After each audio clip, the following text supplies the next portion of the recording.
মিকাত থেকে এহরাম কাপড় এভাবেই থাকবে কাদের উপরেই। তাওয়াফ যখন শুরু করবেন তখন থেকে এভাবে এভাবে, এটাকে বলা হয় ইত্তিবা। এহরামের কাপড় উপরের অংশ ডান কাঁধের নিচ দিয়ে নিয়ে বাম কাঁধের উপরে রাখা। আপনার তাওয়াফ শুরু হলো হাজরে আসওয়াদ থেকে, ডান হাত তুললেন, যদি ফাঁকা থাকে ভিড় না থাকে হাজরে আসওয়াদে গিয়ে চুমো দিবেন, কিন্তু হজের সময় এই সুযোগ পাওয়া যায় না, সুতরাং সেখানে ভিড়াভিড়ি করা দরকার নেই, ঠেলাঠেলি করে চুমো দিতে যাওয়ার কোনো প্রয়োজন নেই। ঠেলাঠেলি হারাম, এহরামের অবস্থায় ধাক্কা দেখি করা নিষেধ, আপনি সুন্নাহ পালন করতে গিয়ে হারাম কাজ করবেন না। তো দূর থেকে শুরু করলেন, বিসমিল্লাহ আল্লাহু আকবার বলে তাওয়াফ শুরু করলেন। প্রথম 3 তাওয়াফ একটু দ্রুত হাঁটতে হয়, এটাকে বলা হয় রমাল। প্রথম 3 তাওয়াফ একটু দ্রুত হাঁটতে হয়। তাওয়াফের সময় নির্দিষ্ট কোনো দোয়া নাই, আপনি কোরআন তেলাওয়াত করতে পারেন, সুবহানাল্লাহ আলহামদুলিল্লাহ আল্লাহু আকবার বলতে পারেন, তাসবিহ তাহলিল করতে পারেন, আজকার করতে পারেন, হাত তুলে দোয়া করতে পারেন। নির্দিষ্ট কোনো দোয়া নাই তাওয়াফের সময়। শুধু রুকনুল ইয়ামানি থেকে হাজরে আসওয়াদ, হাজরে আসওয়াদের আগে যে কর্নার ওটাকে বলা হয় রুকনুল ইয়ামানি, সেই রুকনুল ইয়ামানি থেকে হাজরে আসওয়াদ এই জায়গাটুকু রব্বানা আতিনা ফিদ দুনিয়া হাসানা ওয়া ফিল আখিরাতি হাসানা ওয়া কিনা আযাবান নার। আর বাকি সময় তাসবিহ পড়েন, কোরআন তেলাওয়াত করেন, সবই বৈধ। প্রতিবারই যখন হাজরে আসওয়াদ বরাবর আসবে তখন হাত তুলবেন, বিসমিল্লাহ আল্লাহু আকবার, শুধু আল্লাহু আকবার বললেও হয়। এভাবে শেষ হবে সপ্তম তাওয়াফ হাজরে আসওয়াদ বরাবর। সপ্তম বারের হাত তুলবেন না, কারণ হাত তুলতে হয় প্রতিবার শুরুতে, শেষে নয়। সপ্তমবার যখন হাজরে আসওয়াদ বরাবর বের হয়ে যাচ্ছে তখন আর হাত তুলবেন। বের হয়ে গেলেন, পরে 2 রাকাত নামাজ। এই নামাজের আগে ইহরামের কাপড়টা কাঁধের উপরে নিয়ে নেবে, এতক্ষণ এরকম ছিল, কিন্তু নামাজের সময় কাঁধটাকে ঢেকে ফেলবেন, ঢেকে 2 রাকাত নামাজ। প্রথম রাকাতে কুল ইয়া আইয়ুহাল কাফিরুন, দ্বিতীয় রাকাতে কুল হুয়াল্লাহু আহাদ, 2টা সূরা দিয়ে 2 রাকাত। যদি হাজরে মাকাম ইব্রাহিম, মাকাম ইব্রাহিমের পিছনে ফাঁকা থাকে সেখানে, আর যদি ফাঁকা না থাকে বাইতুল্লাহর যে কোনো প্রান্তে গিয়ে পিছনে ফাঁকা জায়গাতে 2 রাকাত নামাজ পড়বেন। প্রথম রাকাতে কুল ইয়া আইয়ুহাল কাফিরুন, দ্বিতীয় রাকাতে কুল হুয়াল্লাহু আহাদ, 2 রাকাত নামাজ পড়লেন। এরপরে যদি আশেপাশে জমজমের পানি পান, একটু পানি পান করে নেবেন, একটু পানি আপনার চেহারাটার মাসে করে নিতে পারেন, যদি পাওয়া যায়, না পাইলে তো নাই। আপনার 7 তাওয়াফ শেষ হলো, তারপরে সাই করতে যাবেন। সাই সাফাতে গিয়ে বাইতুল্লাহমুখী হয়ে দোয়া করবেন, লা ইলাহা প্রথমে ইন্নাস সাফা ওয়াল মারওয়াতা মিন শাআইরিল্লাহ ফামান হাজ্জাল বাইতা আও ইতামারা ফালা জুনাহা আলাইহি আন ইয়াতাওয়াফা বিহিমা।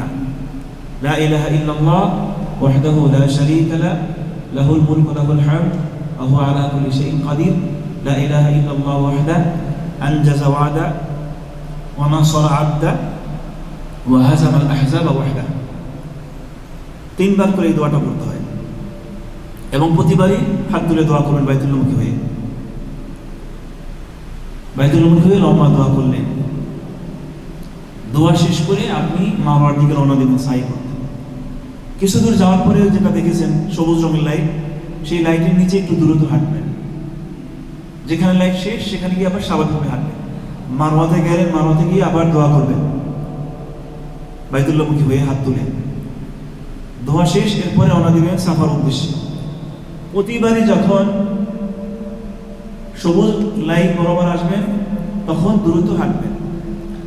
সাইর ক্ষেত্রে সাফা থেকে মারওয়া এক সাই হয়ে গেল, মারওয়া থেকে সাফা আর এক সাই হয়ে গেল, সপ্তম সাই শেষ হবে মারওয়াতে।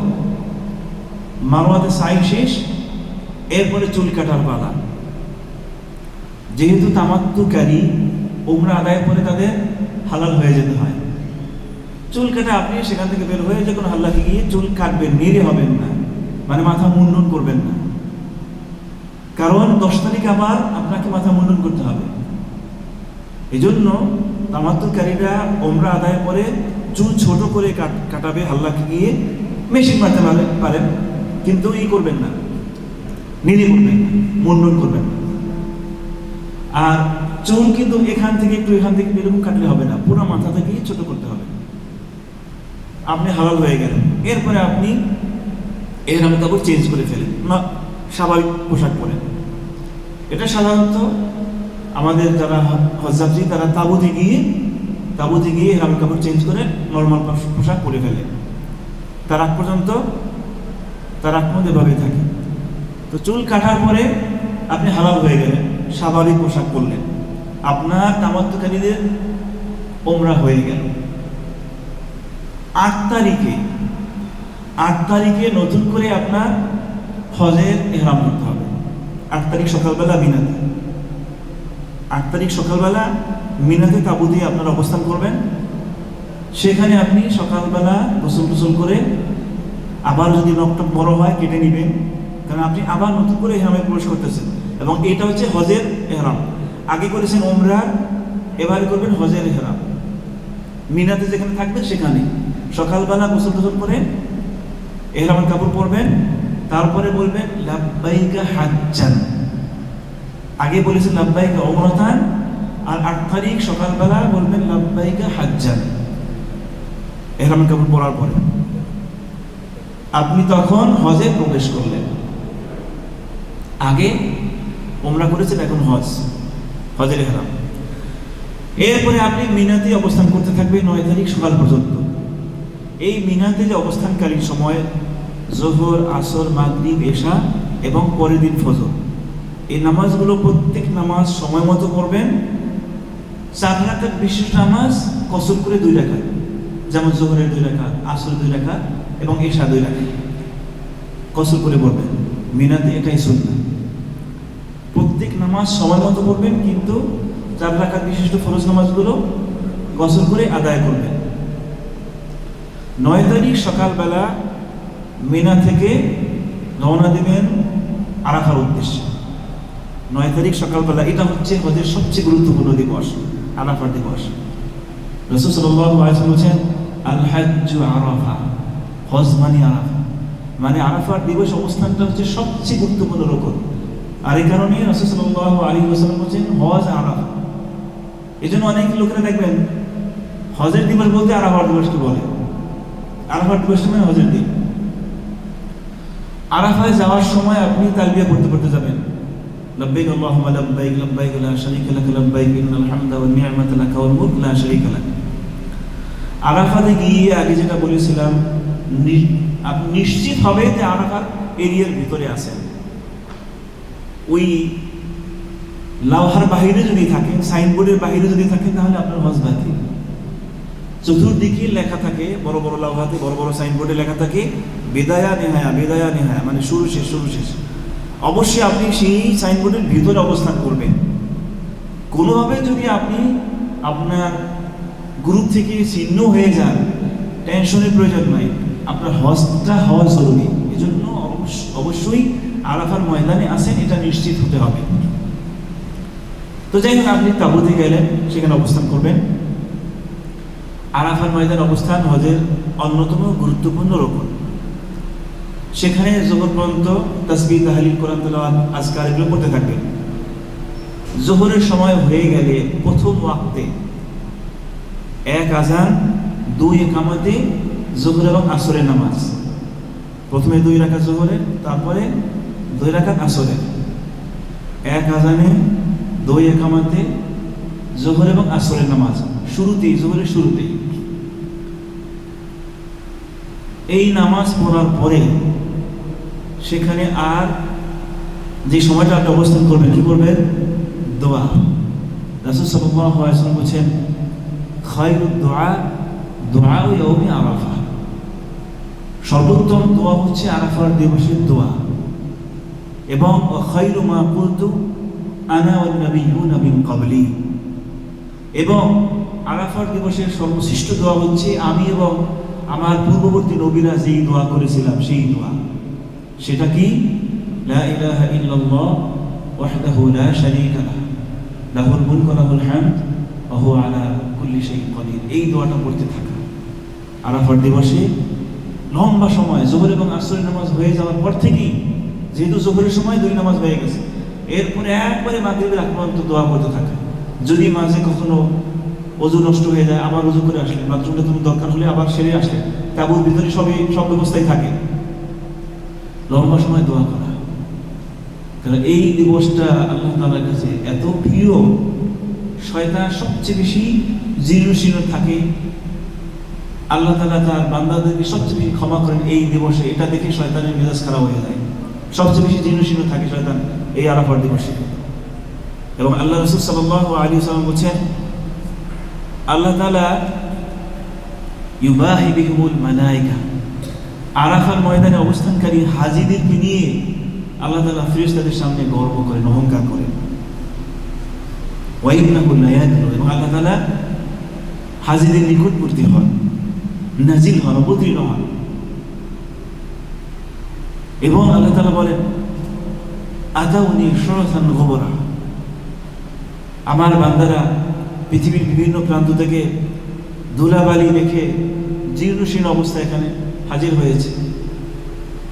আল্লাহ বলেন, মা আমাদা হাউলা, এরা কি চায়? অথচ আল্লাহ জানেন কি চায়। ফেরেশতাদের সামনে এত বেশি খুশি থাকেন হাজিদের ব্যাপারে, আল্লাহ জিজ্ঞেস করেন, মা আমাদা হাউলা, এরা কি চায়? এরপর আল্লাহ বলেন, উশহিদুকুম ফাইন্নী ক্বাদ গাফারতু লাহুম, তোমাদের সাক্ষ্য রেখে বলছি আমি এদেরকে ক্ষমা করে দিলাম। সুবহানাল্লাহ। এটা হচ্ছে আরাফার দিবস। এর থেকে উত্তম কোনো দিবস নয়। পৃথিবীতে যত দিবস, আরাফার থেকে শ্রেষ্ঠ বা উত্তম কোনো দিবস নাই। সেই দিবসে হাজীদের জন্য আরাফার ময়দানে অবস্থান, এর থেকে উত্তম কোনো সময় আপনার জীবনে আসে নাই, আর কোনোদিন আসবেও না।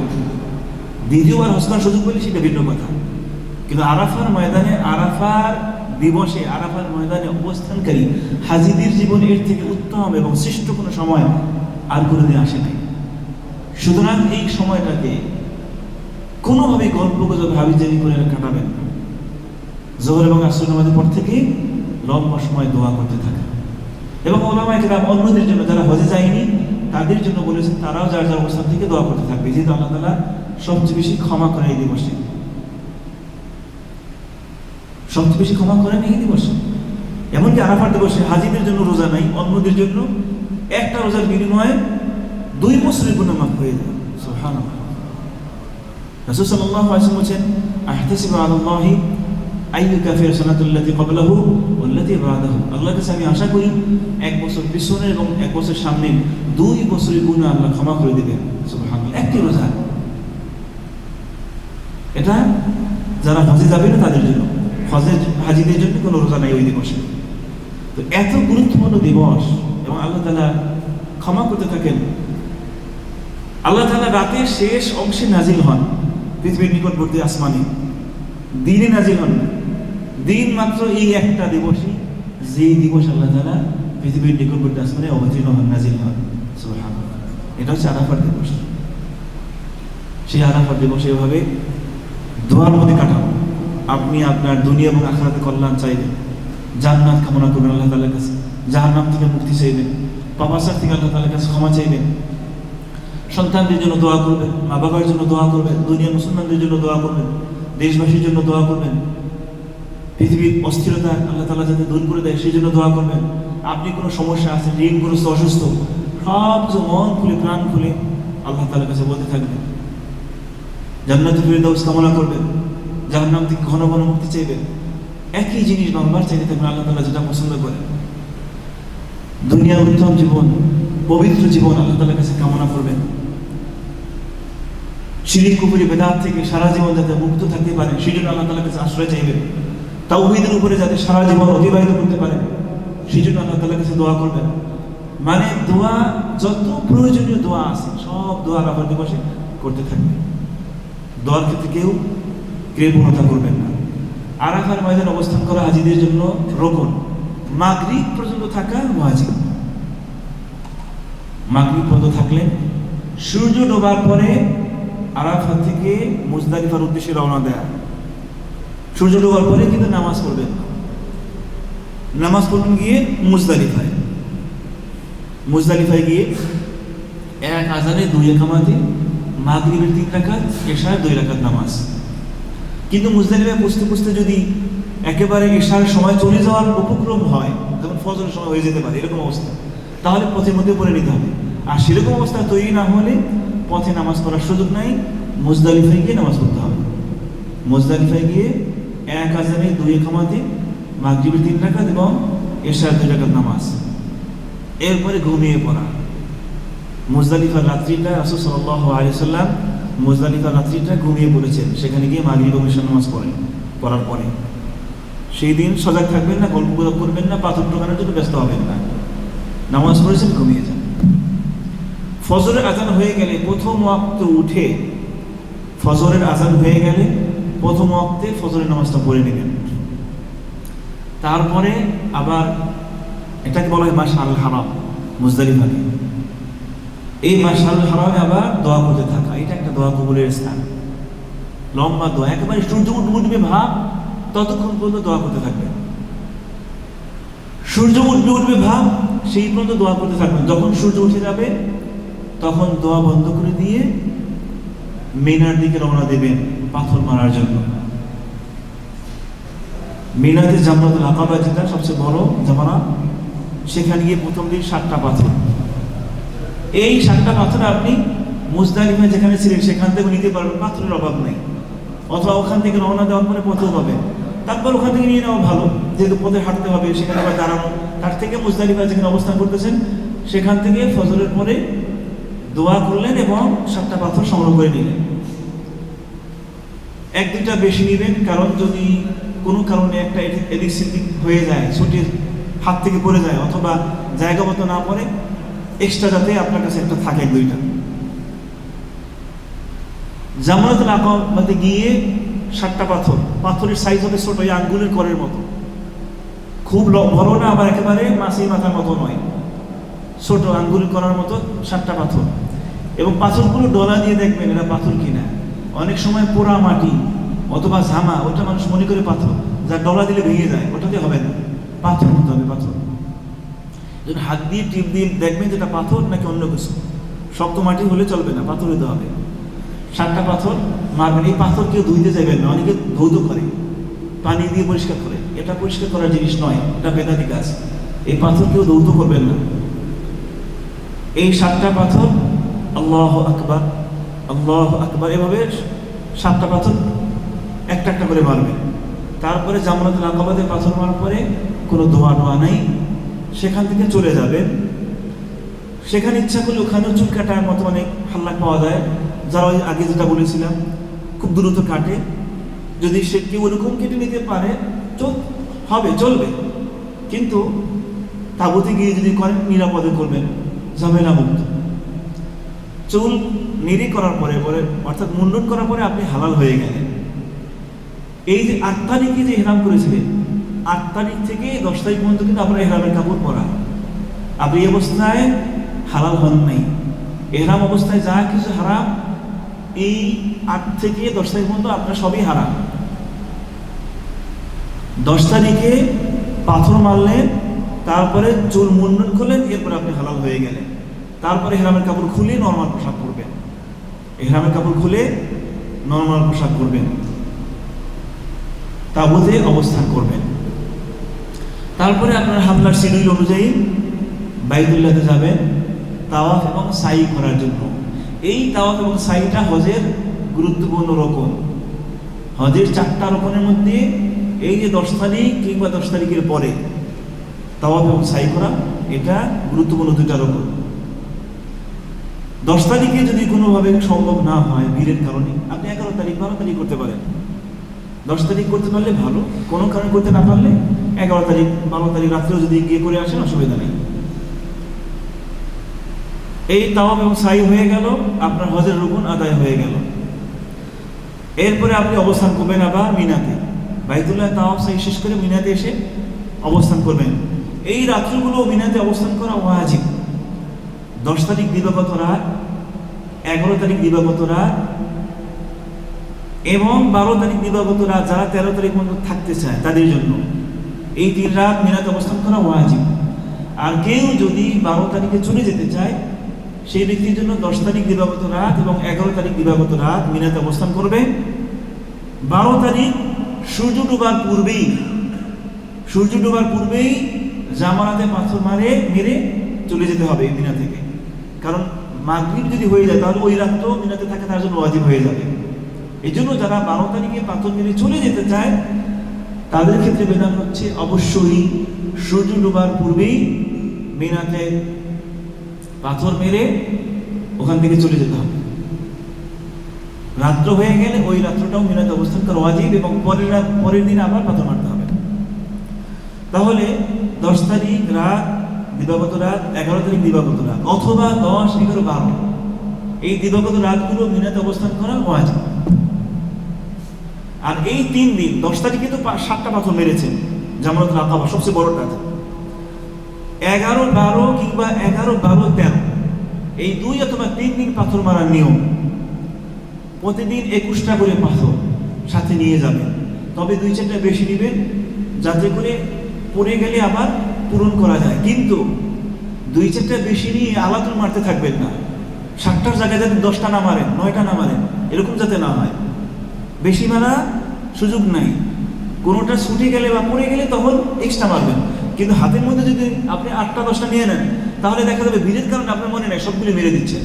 এটা করবেন, হাতের বাম হাতে 7টা রাখবেন, একটা একটা করে এখান থেকে নিয়ে নিয়ে মারবেন, এভাবে করে, তাহলে ভুল হবে না।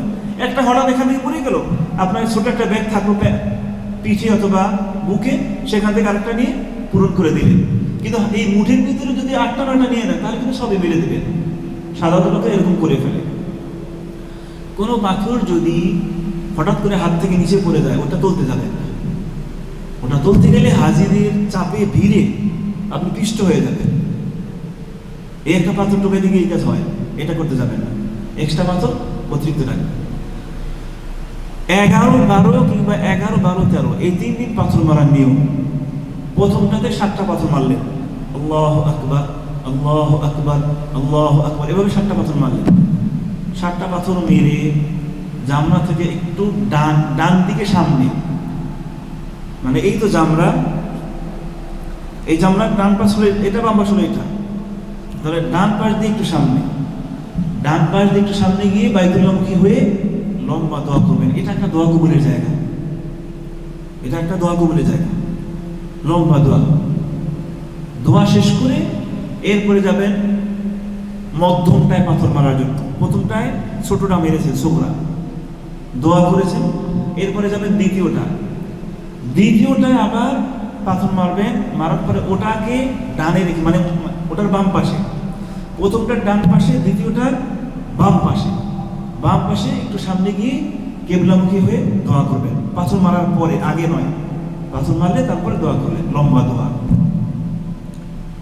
এরপরে তৃতীয়টা যাবেন, তৃতীয়টায় গিয়ে পাথর মারার পরে সেখানে কোনো দোয়া নাই। প্রথম দিনেও যেমন দোয়া করেন নাই, তৃতীয়টায় কোনো দিনই দোয়া নেই। ওটাতে পাথর মেরে চলে আসবে। পাথর মেরে আপনি তাঁবুতে ফিরে আসবেন। তাঁবুতে সাধারণত বার্নামেজ থাকে, কর্মসূচি থাকে, সেই প্রোগ্রামে সে অংশগ্রহণ করবেন। তাহলে এভাবে 11, 12 কিংবা 11, 12, 13 3 দিন পাথর মারলেন এভাবে, আর রাত্রগুলো মিনাতেই অবস্থান করলেন। সর্বশেষ আপনার যে কাজটা বাকি তা হচ্ছে বিদায়ী তাওয়াফ। বিদায়ী তাওয়াফ আর একটা ওয়াজিব।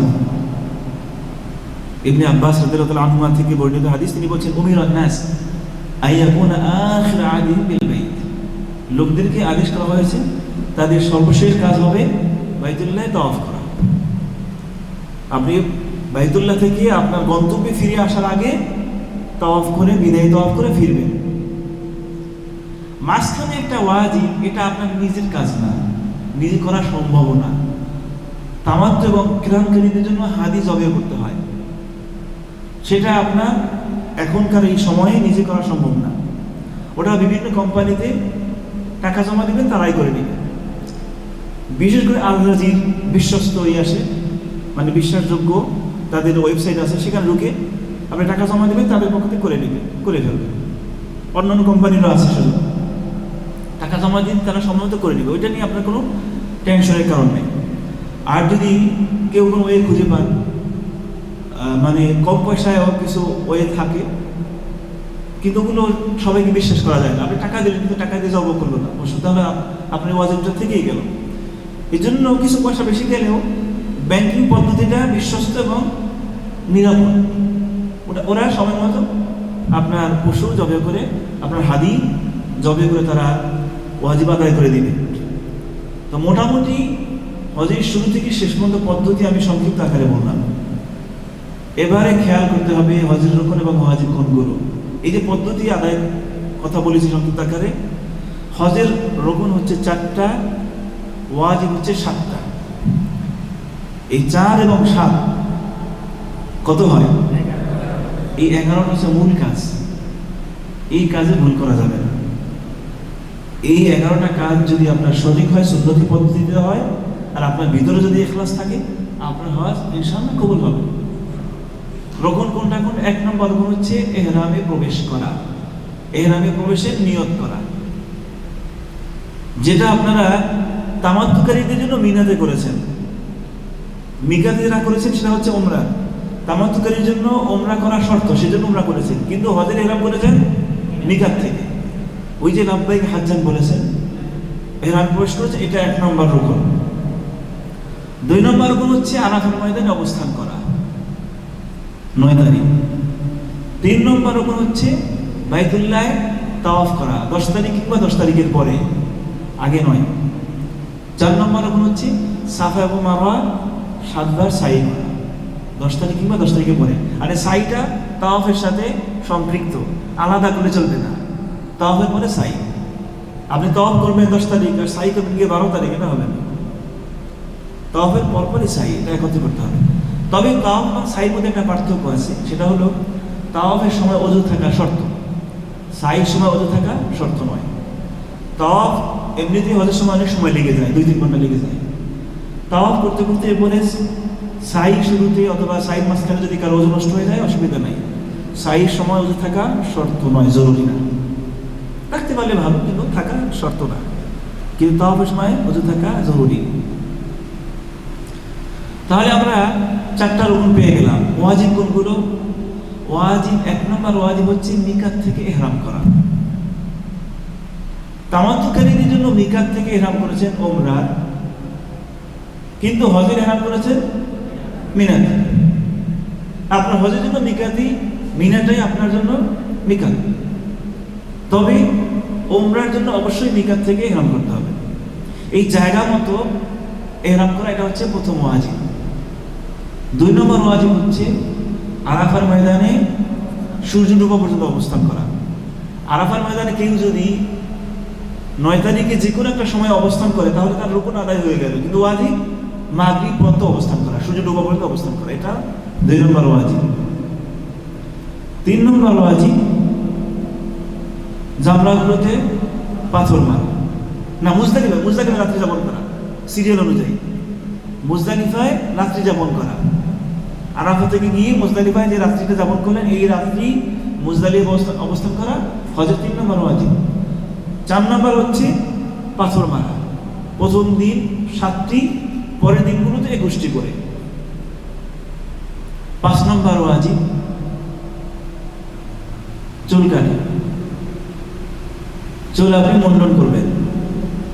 উমরা আদায়ের পরে চুল ছোট করেছেন, কিন্তু 10 তারিখে চুল একেবারে মুন্ডন করবেন, অর্থাৎ নেড়ে করে ফেলবেন। এটা কয় নম্বর ওয়াজিব গেল? 5 নম্বর। 6 নম্বর হচ্ছে মিনার রাত্রি যাপন করা, 10, 11, 12 অথবা 10, 11 এই দিবসের রাত্রিগুলোতে মিনাতে অবস্থান করা হজের 6 নম্বর ওয়াজিব।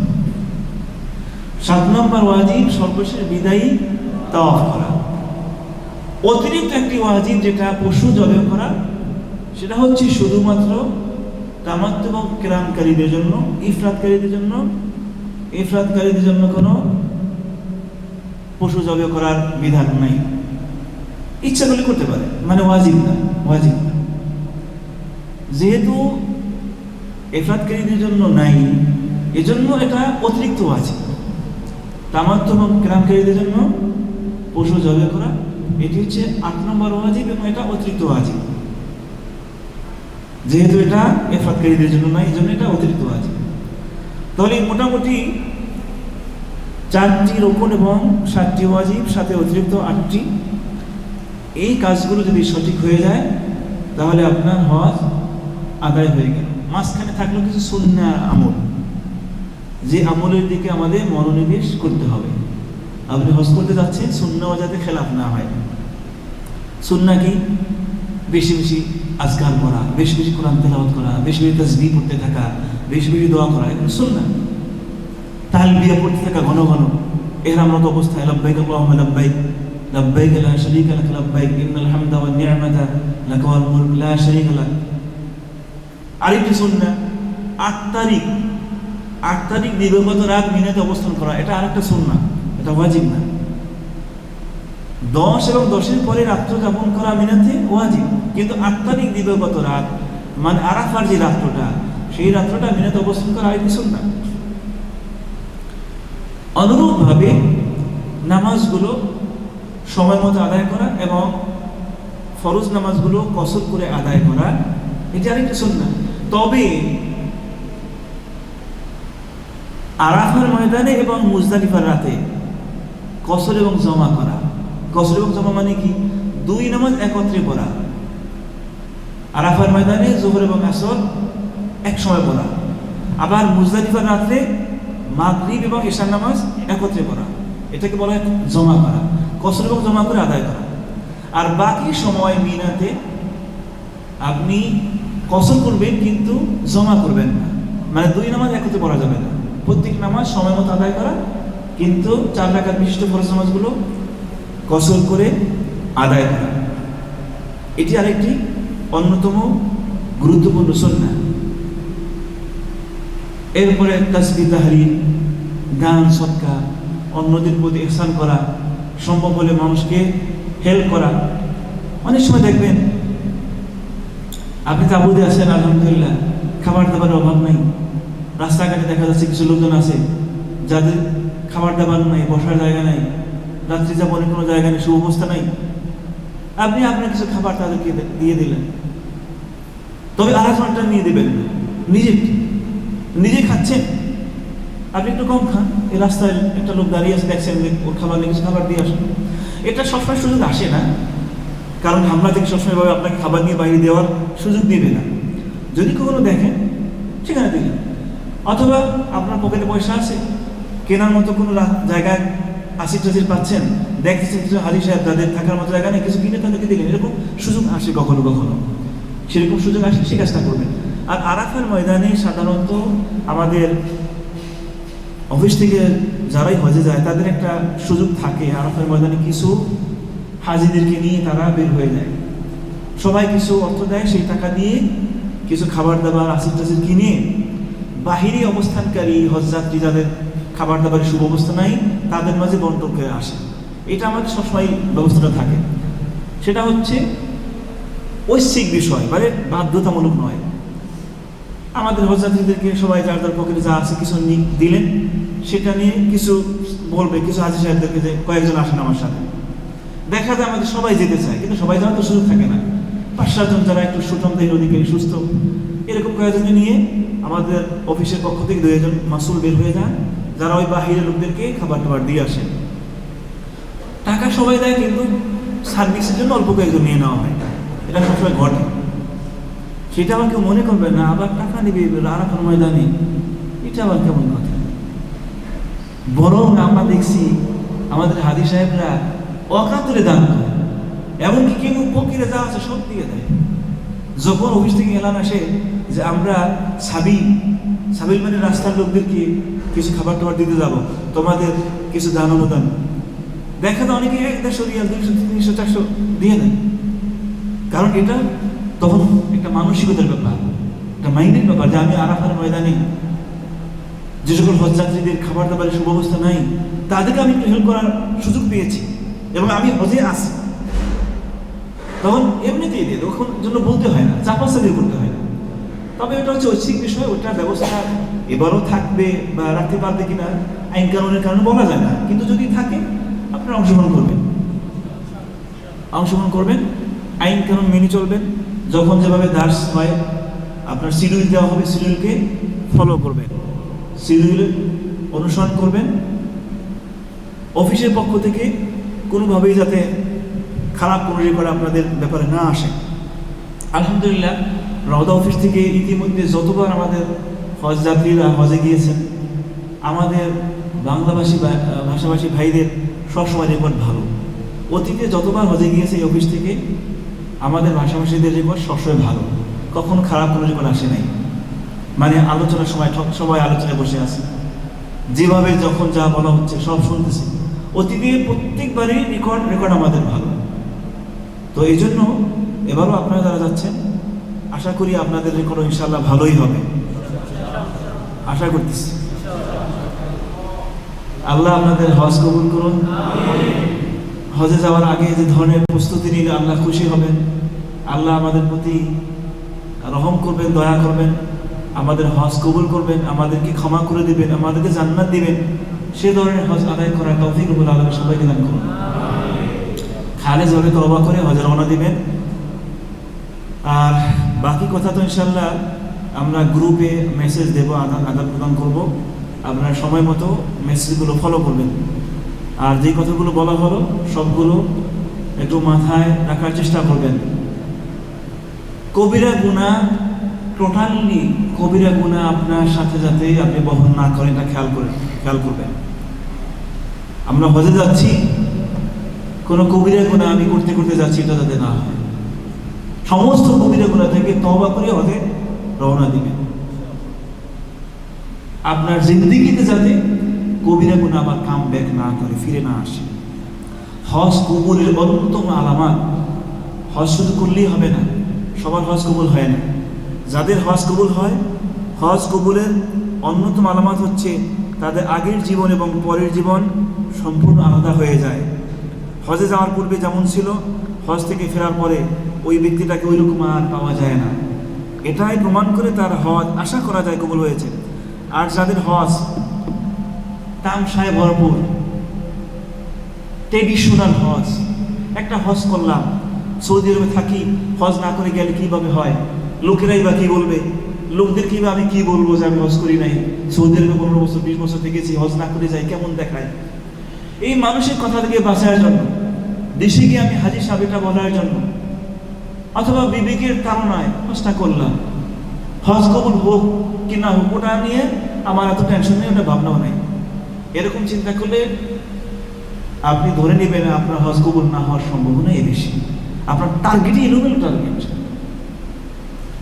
আপনাকে টার্গেট করতে হবে যাতে করে আপনার হজ কবুল হয়। এই হজ যাতে আল্লাহ তাআলা আপনাকে ফেরত না দিয়ে দেন, আপনার উপরে নিক্ষেপ না করেন। সেজন্য সমস্ত বিষয়গুলো মাথায় রাখবেন।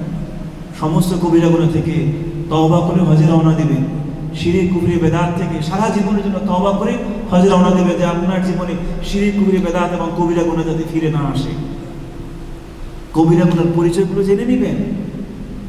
কবিরা গুনাহ কাকে বলে এবং কোন কোন গুনাহগুলো কবিরা। কবিরা গুনার অনেক বর্ণনা, কারো কারোর মধ্যে 700, কারো কারোর মধ্যে আরো বেশি, কারো কারোর মধ্যে 7টি। কবিরা গুনাহ বলা হয় যেই গুনার ব্যাপারে আল্লাহ তাআলা নিষেধাজ্ঞা রয়েছে, আল্লাহ নিষেধ করেছেন, অথবা লাআনতের কথা বলেছেন, অথবা জাহান্নামের দুঃসংবাদ দিয়েছেন। এই ধরনের গুনাহগুলোই কবিরা গুনাহ। সুতরাং কবিরা গুনাহ থেকে টোটালি তওবা করে হজে রওনা দিবেন। আজকে থেকেই পুত পবিত্র পরিচ্ছন্ন আত্মা এবং সুন্দর নিয়ত শুরু করবেন এবং প্রস্তুতি সেভাবে করতে থাকবেন। আল্লাহ তাআলা আমাদের যাবতীয় কথাগুলো, বিশেষ করে হজের সাথে রিলেটেড, হজের সাথে সম্পর্কিত যা জানা এবং মনে রাখা জরুরি, সেগুলো মনে রাখা এবং সময় মতো পালন করার তৌফিক রব্বুল আলামিন আমাদেরকে দান করুন। সঠিক সময়ে সঠিক কথাগুলো আমরা যেন স্মরণ করতে পারি, আল্লাহ তাআলা সেই তৌফিক আমাদেরকে দান করুন। হজ করতে গিয়ে কোনো ধরনের ভুল ভ্রান্তি যেন আমাদের না হয়, সেই তৌফিক রব্বুল আলামিন আমাদেরকে দান করুন। রাসূল সাল্লাল্লাহু আলাইহি ওয়াসাল্লামের সুন্নতি পদ্ধতিতে হজের শুরু থেকে শেষ পর্যন্ত সুন্নতি পদ্ধতিতে হজ আদায় করে আমরা যেন নিষ্পাপ হয়ে জান্নাত লাভ করে হজ থেকে ফিরে আসতে পারি, সেই তৌফিক রব্বুল আলামিন আমাদের সবাইকে দান করুন। হাদা ওয়া সাল্লাল্লাহু আলা নবিয়িনা মুহাম্মদ ওয়া আলা আলিহি ওয়া সাহবিহি ওয়া সাল্লামা তাসলিমান কাসীরা।